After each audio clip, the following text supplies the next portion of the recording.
Hey everybody, BeyondDrewTV here. Welcome back to the channel. Welcome to episode 2 here of Riverside Splash Park.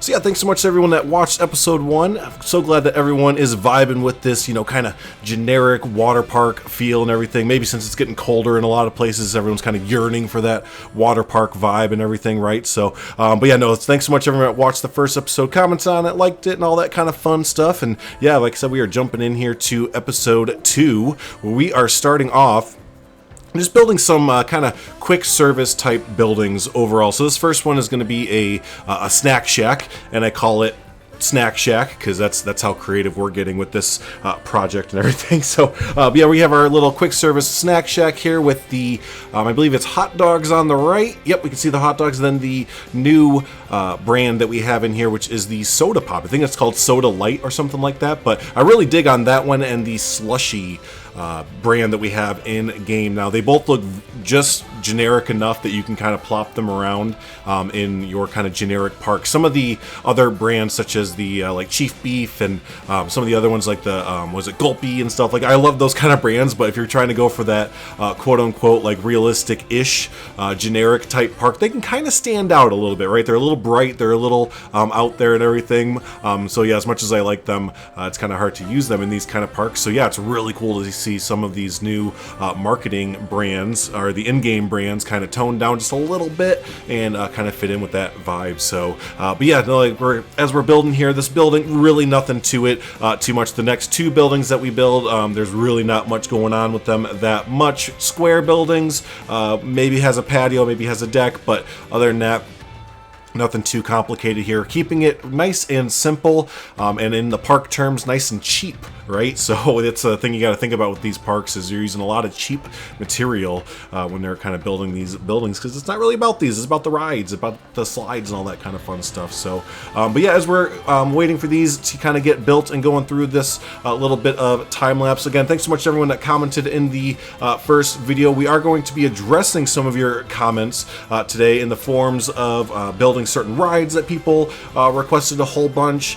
and one of the big ones that we're going to do after these snack shacks and stuff like that is going to be theming, or more so covering, the tops of the slides and flumes. So yeah, a lot of people brought up the point that, you know, they look a little barren up there, and in the trailers that Planet Coaster dropped, there was a lot of or they basically covered the tops of the flumes and everything. So I thought that was a great idea, and it does add a whole bunch. I mean, we actually start to get kind of a park colors going as well, which is going to be this like royal blue and almost like golden yellow, and that just kind of happenstancely just kind of happens. I just kind of like the way that they go together, and yeah, no, we'll see a whole bunch of those 2 colors kind of popping up throughout the build and in future builds and everything like that. So but speaking of color, we're not doing that here as we're building the Snack Shack sign. I love these new letters, this new font that we have. I can't remember the exact name of it. It might come up in the speed build every so often, so you can maybe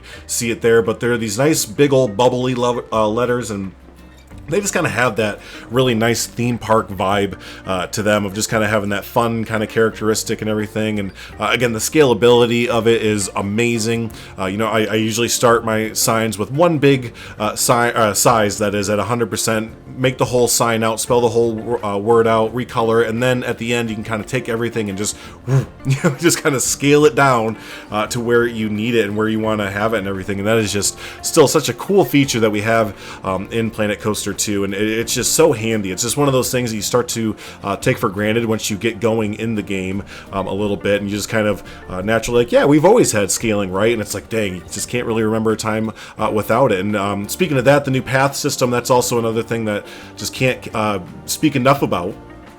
Especially that rounding tool. That rounding tool helps out so much, getting those jagged parts of your paths just kind of rounded out and looking really, really nice. So yeah, really enjoy those. And speaking of things I enjoy, these rock walls, this Viking set rock wall. I think every creator has probably mentioned these rock walls at this point. But yeah, if you haven't seen them yet, yeah, they are from the Viking set.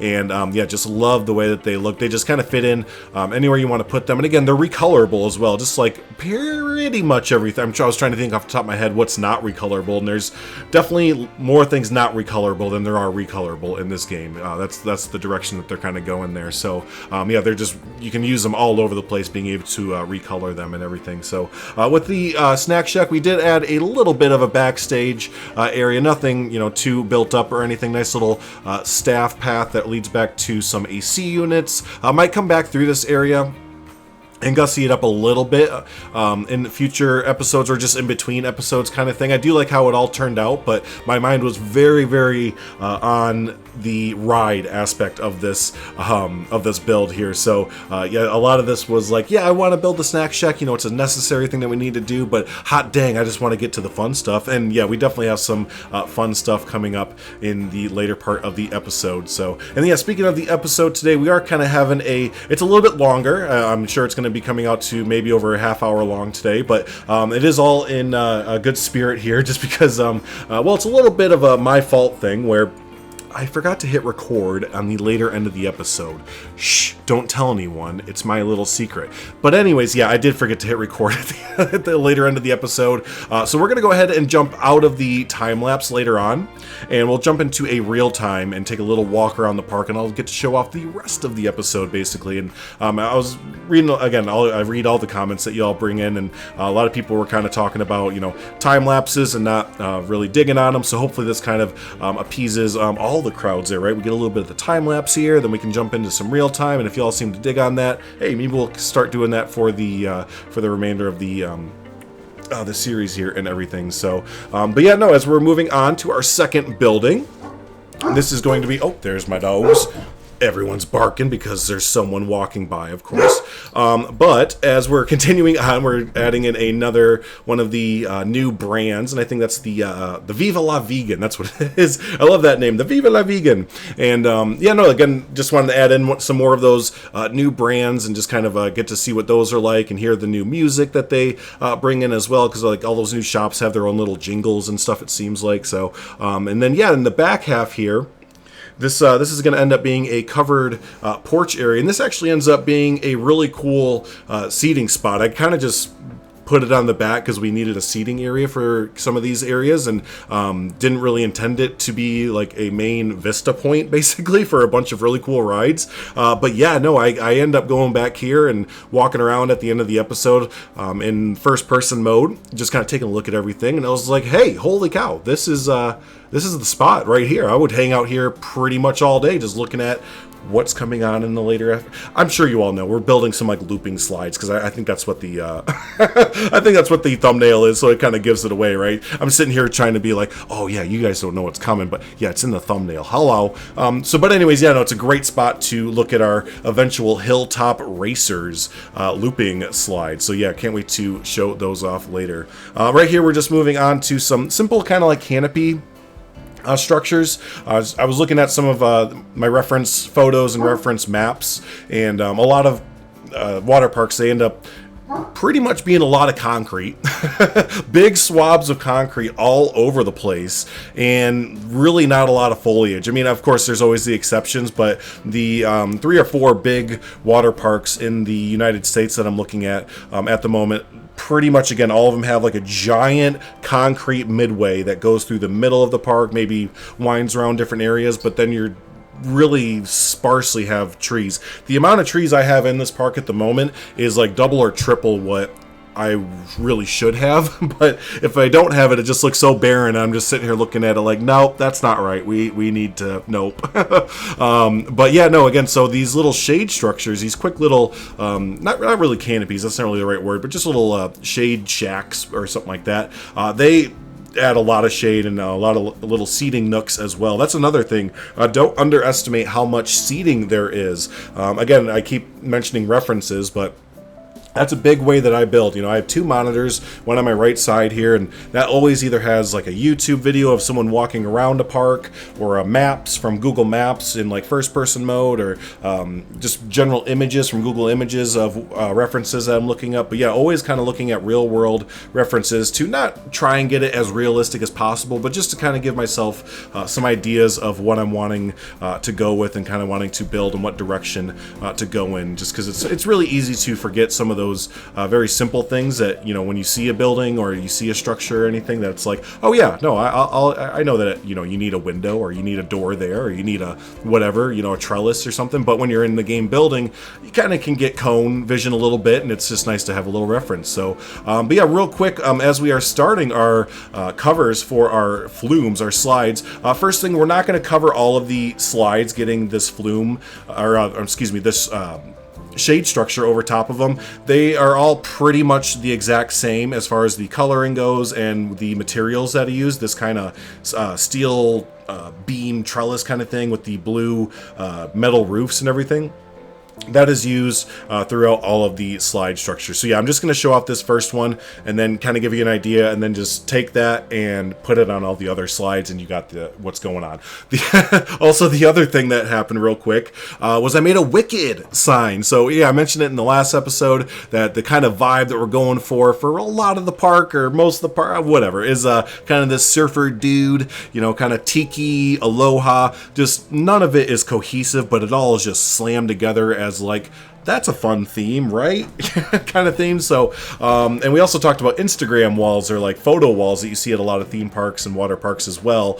So yeah, that Wicked sign is kind of part of a series where I'm going to be making a bunch of kind of themed signs that look very similar to that, saying things like, you know, again, Wicked or Stoked or Tubular, or just kind of like surfer slang. And the idea is hopefully when we get Vista Points in game from Planet Coaster 1. If you're not familiar, Vista Points are essentially little scenery pieces, very generic scenery piece that you can put down and then have it attach to a like an item or a slide or an attraction or anything like that, and then guests will essentially go take a picture with it or act like they are wanting to take a picture with it and are interested in it. So it's a really cool like guest interaction feature, which is a really big part of these games, is, you know, building the thing and then seeing guests interact with it. It's like a really fun part of it, right? So my dog is coming back in the room. He might start barking. Apologies if he does. But hey, we moved on to another cool thing, right? Hey, there's the thumbnail, at least part of it, right? So yeah, this was really, really fun to build. A lot of people, at least 2 or 3 people, that's a lot to me, is 2, recommended that we do a drop slide. I saw that a lot. I'm like, heck yeah, those drop slides are cool. And then 2, there was someone was like, yeah, do a loop-de-loop slide.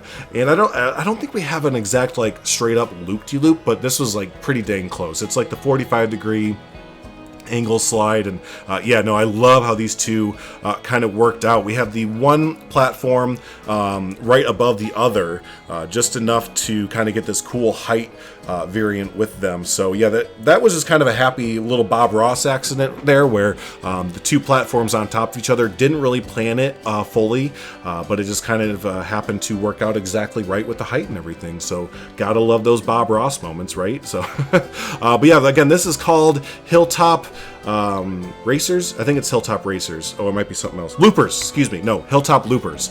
We do Racers later. But yeah, Hilltop Loopers, and the entire reason why is because, again, this is set in the Midwest, so that little hill you see there, or that little lip, yeah, in the Midwest, that's a hill, or almost a mountain, dang near. I mean, so yeah, that's a huge elevated portion of land for us Midwesterners there, basically. So yeah, this is on a hill.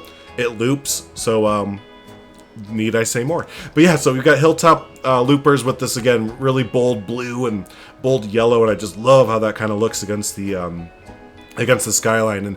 And did a similar thing here with the shade structure and everything, but did color it up a little bit, thinking that this is more of a newer addition to the park, so they would maybe put a little bit more effort into coloring it up and making it look, you know, really, really bright and brand new and everything, and freshly painted and all that fun stuff. So yeah, this one gets a little bit more of a treatment than the other slides do, since it is pretty dang new. So in there you can start to see some of the guests dropping down in the slide. We will have a POV of that later on. It's not much of a POV. You can't really tell that you're, like, you know, going upside down or on the or at an angle or anything like that, just because it's all enclosed. But we will do a POV at the end of the episode if you are curious to see how that looks. But yeah, as we're moving on, we're making a little shade structure. I did actually add a queue to this ride, again, thinking it's going to be really popular, and it does get pretty dang popular. It actually fills up the queue line and everything. None of the other slides in the park, I don't think they're going to either,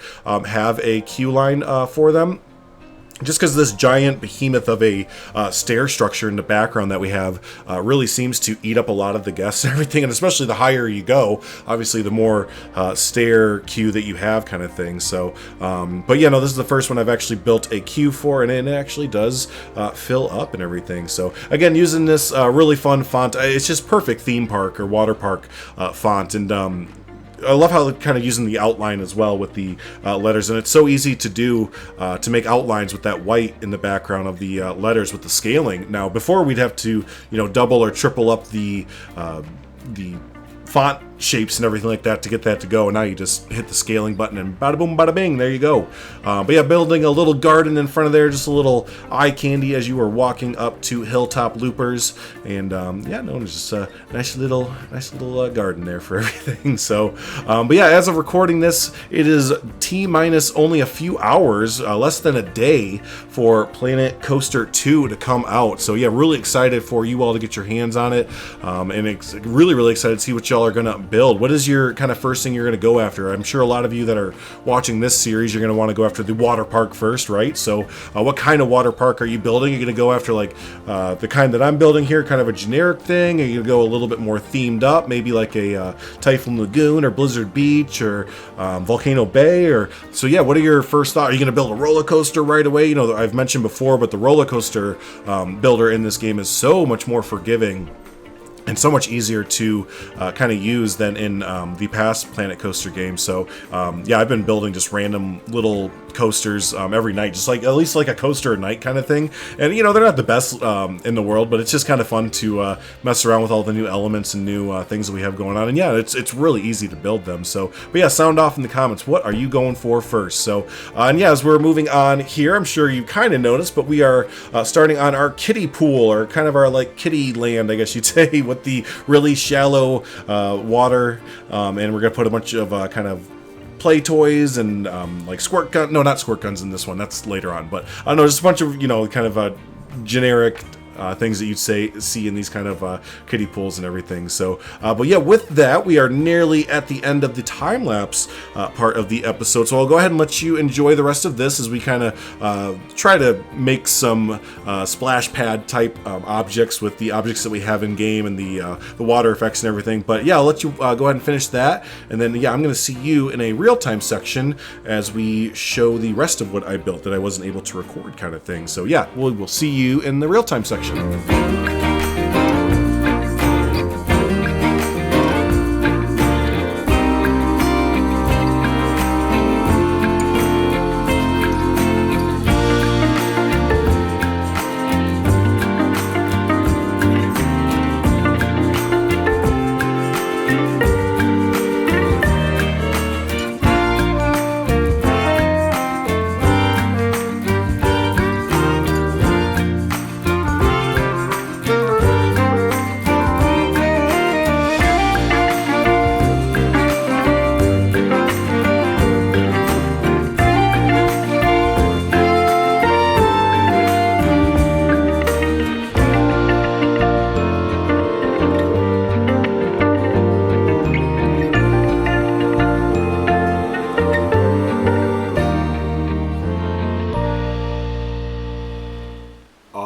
Welcome in, everyone, and yeah, pretty easy to see what the thing that I wasn't able to unfortunately record was. And yeah, these are the Hilltop Racers.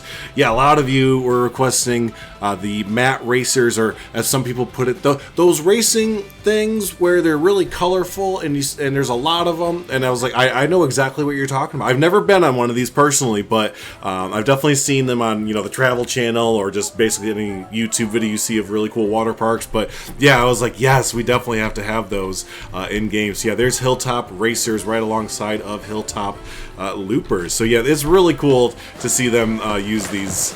Yeah, there we go. I got the animation. I was just going to mention, there's this cool animation that they sometimes do when they get near the bottom, where they pump their fists and get really excited and everything. The only downside, and I really wish that you could do this, is you can't synchronize.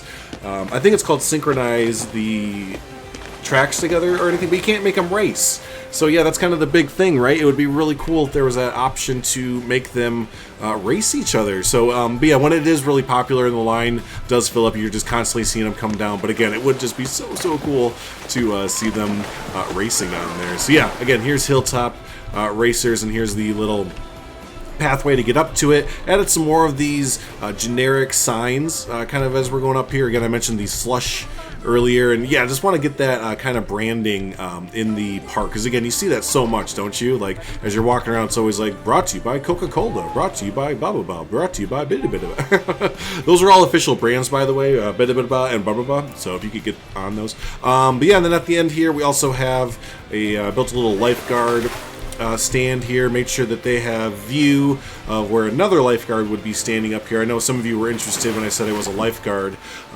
way back in the day, and that made my brain start racing, because I haven't thought about being a lifeguard in forever, since I basically started this park. But yeah, one of the big things with being a lifeguard on slides is that you can see both the people coming out. There might even be another one, lifeguard on the other side here, but I think one is okay.